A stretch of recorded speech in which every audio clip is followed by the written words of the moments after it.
अवैध संगठन की कार्यकर्ता नहीं है, ये टीचर बनना चाहती हैं, नौकरी मांगना चाहती है। और इनका हाथ देखिए, यहाँ पे हाथ तोड़ दिया है। हाथ तोड़ दिया। ये हम महिलाओं को पुरुषों के द्वारा बर्बरतापूर्ण लाठी चार्ज किया गया है। क्यों? पुरुष कांस्टेबल के द्वारा हमारे बाल को खींचकर और नीचे लेटाकर हम लोगों को खींचा गया है, महिला को, जबकि वह महिला कांस्टेबल थी तो महिला कांस्टेबल करती ना सब। मोदी जी, ये आपके भाषा में दिव्यांग थे और दिव्यांगों के ऊपर लाठी चार्ज किया गया है। अभ्यर्थी का कुछ होगा तो मजाक नहीं, हम सरकार को मार देंगे, पुलिस प्रशासन को। साथी का कुछ हो जाएगा तो हम लोग नेता को छोड़ेंगे नहीं। हमारे अगर साथी को कुछ होता है, हमारे साथी को कुछ होता है, बोलिए हमारे नेता को छोड़ेंगे नहीं। एडीएम को बर्खास्त किया जा सकता है, एडीएम को। ध्यान से देखिए इस चेहरे के जख्म को। ये लड़का कोई आतंकवादी नहीं, बिहार का युवा है। ध्यान से देखिए ये सीना पे लगा जख्म को। ये लड़का कोई नक्सलवादी नहीं है, बिहार का युवा है जिसका पीठ मार के फाड़ दिया गया है, देख सकते हैं। ध्यान से देखिए इस चेहरे पे आया हुआ खून को। ये लड़का जो है वो कोई माओवादी नहीं है, ये बिहार का युवा है और इसके आंख को फोड़ दिया गया है। ध्यान से देखिए, ध्यान से देखिए, ये देखिए नाक को तोड़ दिया गया है। इस प्रकार का करतूत जो है बिहार के युवाओं के साथ इसलिए किया गया है क्योंकि ये लोग नौकरी मांगने गए थे। और नौकरी भी किससे मांग रहे थे? एक सरकार से जो हर 2 साल बाद जो है पलट जाता है। उम्मीद था कि इस बार जो सरकार पलटा है वो इन लोगों का भविष्य पलट देगा, लेकिन भविष्य नहीं पलटा। इन लोगों को उलट पुलट के जो है जबरदस्त तरीके से कूटा है।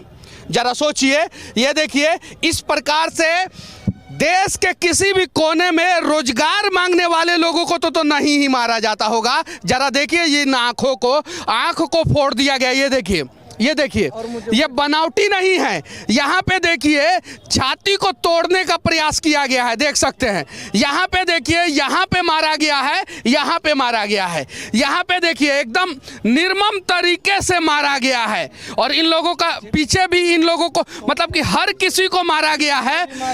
और यहाँ पे बहुत सारी महिलाएं हैं। ये देखिए, ये जो है तोड़ दिया है। ये कोई मतलब कि अवैध संगठन की कार्यकर्ता नहीं है, ये टीचर बनना चाहती हैं, नौकरी मांगना चाहती है। और इनका हाथ देखिए, यहाँ पे हाथ तोड़ दिया है। हाथ तोड़ दिया। ये देखिए ये भीड़, पहले आप लोग, ये सभी लोग जो है ना पटना में रोजगार मांगने आए थे, सभी के सभी लोग। और इन लोगों को धर धर के रोजगार दिया गया है, जबरदस्त तरीके से कूटा गया है। आपको क्यों पीटा गया? सर, मैं तिरंगा लेकर के सबसे आगे वहाँ जब मैं नारा लगा रहा था, अपनी हक की लड़ाई के मांग कर रहा था। अच्छा, हक की लड़ाई में मांग क्या था आपका? सर, मेरा 7th फेज नोटिफिकेशन जारी करो। हाँ। और प्राइमरी नोटिफिकेशन। हाँ। और जब मेरे साथ, जब मुझे चोट लगी और जब मैं भागता, ½ किलोमीटर तक पुलिस पिटाते रही और मैं भागता रहा किसी तरह से। शायद मैं अगर गिर जाता तो शायद मेरी लाश जाती हुई वहाँ से। और मेरे हाथ में तिरंगा भी था। कितने लोगों को मारा गया है वहाँ पे? वहाँ पे लगभग 23 लोग। 23 लोग घायल हैं जो SKPMCH में भर्ती है। हम महिलाओं को पुरुषों के द्वारा बर्बरतापूर्ण लाठी चार्ज किया गया है। क्यों? क्योंकि हमारी मांग थी कि 7वां चरण प्राथमिक विज्ञप्ति अविलंब जारी करे, जबकि नियमावली बन चुका है। मारा गया है आपको? हम सर रोजगार मांगने गए थे, हमें पटक के। बिहार में रोजगार मांगा जाता है क्या? नहीं, बिहार में पकौड़े तले जाते हैं यहाँ पे, और कुछ नहीं किया जाता है। और बिहार में रोजगार मांगिए तो आपको क्रिमिनल बना देगा। क्रिमिनल जैसा मारा है, आतंकवादी जैसा मारा है। 20 लाख रोजगार देने के बाद करते, अभी 2 दिन में इनका फुटफुटी निकल गया कि रोजगार नहीं देंगे। अच्छा, आपको क्यों मारा गया? सर, मुझे भी 7th फेज नोटिफिकेशन चाहिए थी। सीटेट बीटेट पास अभ्यर्थी हैं। तो 7th फेज नोटिफिकेशन आप लोगों को नहीं दिया गया, उल्टा धर के कूट दिया गया। बहुत ज़्यादा बर्बरतापूर्ण तरीके से मारा गया हम लोग को सर। क्या बोल रहे हैं?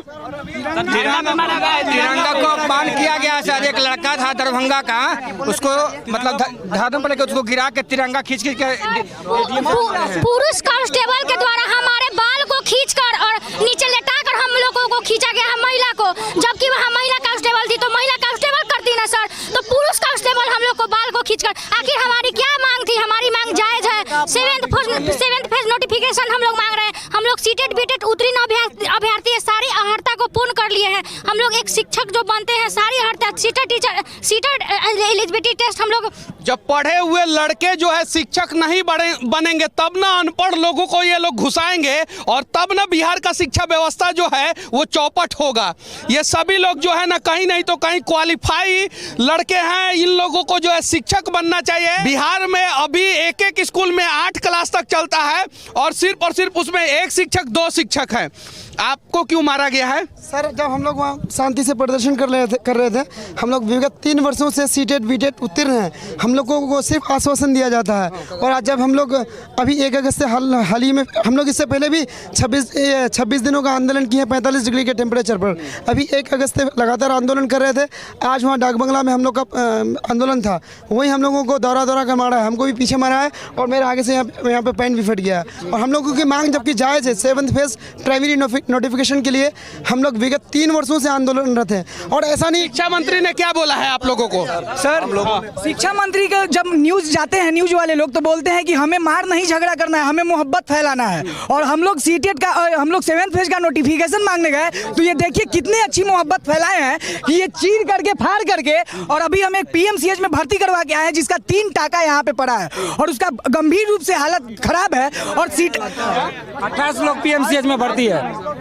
भैया हम एक बताते हैं यहाँ पे IAS जो हम लोग का अपर मुख्य सचिव जो हैं एक लेटर जारी किए थे। हम लोग को मांग गए थे, जब जून में हम लोग किए थे कि आप लोग का हम ये जारी कर देंगे जुलाई के लास्ट वीक में। उसके बाद भैया उनका जब डेट खत्म हुआ तो हम लोग अगस्त में आए धरना स्थल पे और उसके बाद भैया उनके बातों को वैल्यू नहीं किया जा रहा है। और वही शिक्षा मंत्री के कान में कहते हैं ना अभी डेटवा नहीं दीजिएगा, ये ऐसे करके बोल रहे हैं वही प्रधान सचिव शिक्षा मंत्री को सिखा। अब लगता है कि रोजगार नहीं जंगल राज आ गया है और इसका परिभाषा आज परिभाषित हो गया कि निर्दोष अभ्यर्थियों के ऊपर दमन कर लाठी चार्ज किया गया। और इस प्रकार लाठी चार्ज किया गया कि जो हाथ में तिरंगा झंडा ले हुए थे फिर भी लाठी चार्ज हमारे दिव्यांग साथी। मोदी जी ये आपके भाषा में दिव्यांग थे और दिव्यांगों के ऊपर लाठी चार्ज किया गया है। इसके पहले आप ही की सरकार थी बिहार में, अभी सरकार बदल गई है।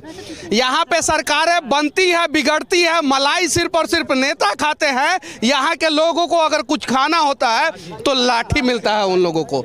जरा सोचिए, ये सभी लोग जो है कहीं नहीं तो कहीं साधारण परिवार के, गरीब परिवार के युवा हैं जिन्हें उम्मीद है कि नौकरी मिल जाएगा तो इस बार अपने माता पिता का इलाज कराएंगे, बहन की शादी करेंगे, बच्चे का इलाज कराएंगे, बीबी का इलाज कराएंगे और इन्हें उसके बदले में मिलता तो क्या है? लाठी। जरा सोचिए। और कहीं नहीं तो कहीं ये गलत है।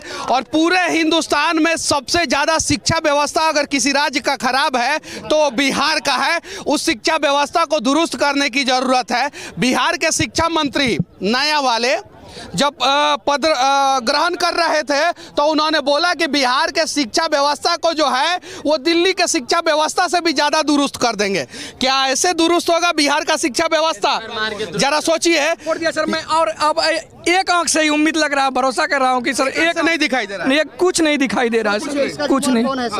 अब मैं कैसे क्या करूँगा? तो जरा देखिए बिहार के लोगों, जिस प्रकार से आपके बच्चों को मारा जा रहा है, क्या कभी इस प्रकार से नेताओं को या नेताओं के बच्चों को मारा जाता है? इस स्वतंत्र देश में इनका जिस हाथ से कलम चलाना चाहिए अब वो हाथ किस हाथ से कलम चलाएंगे सर? उसमें भी दाया हाथ के पार किया गया है। हम ये आँख से पढ़ाएंगे कि हम ये क्षति होता तो क्या करते सर?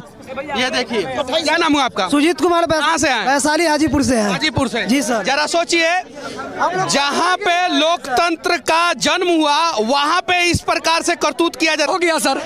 एक शिक्षक अभ्यर्थी को नहीं तैनात हो गया सर। आप बताइए सर, सीरियस था सर? सर अभ्यर्थी का कुछ होगा तो मजाक नहीं, हम सरकार को मार देंगे, पुलिस को छोड़ेंगे नहीं। हमारे अगर साथी को कुछ होता है, हमारे साथी को कुछ होता है, बोलिए हमारे नेता को छोड़ेंगे नहीं।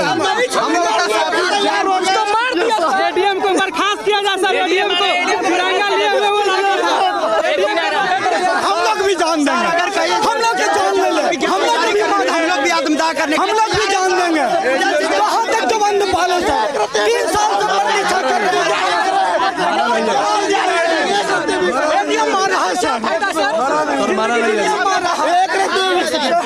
भैया जमीन बेच के मम्मी पापा का गहना बेच करके बीएड किए और जवान बहन अभी घर में है और वो बहन माँ इंतजार में है कि भाई को जॉब मिलेगा तो उसी पैसे से हमारी शादी होगी। अब बताइए, ना जमीन रहा ना गहना रहा और हम लोग आज गांधी मैदान पे हैं, तो बताइए क्या करें बीएड का, क्या करें डीएलएड का। 110 नंबर सीटेट में मैं लाया हूँ, 110 नंबर सीटेट में लाया हूँ, क्या करूँ इस सीटेट का। शिक्षा मंत्री का कहना है बहुत जल्द आएगा। सर पेट में 9 महीने के बच्चे को पता रहता है कि 9 महीने में उसका जन्म होगा, लेकिन 7वां जन्म का कुछ पता नहीं है सर। हम लोग क्या करें सर, आप ही बताइए। विनती है सरकार से कि कम से कम इस प्रकार से दुर्व्यवहार जो है बिहार के युवाओं के साथ ना करें। इतना बुरे तरीके से मारा जाता है। बहुत सारे छात्र जो है हॉस्पिटल में अभी एडमिट है। कुछ लोग बोल रहे हैं कि एक छात्र मर गया है, कुछ लोग बोल रहे हैं अभी क्रिटिकल कंडीशन में। अब सच्चाई क्या है हॉस्पिटल में जाने के बाद पता चलेगा, लेकिन इस प्रकार से डंडा चार्ज करने वाले अधिकारी और नेता के ऊपर कार्रवाई होना चाहिए बस। जय हिंद।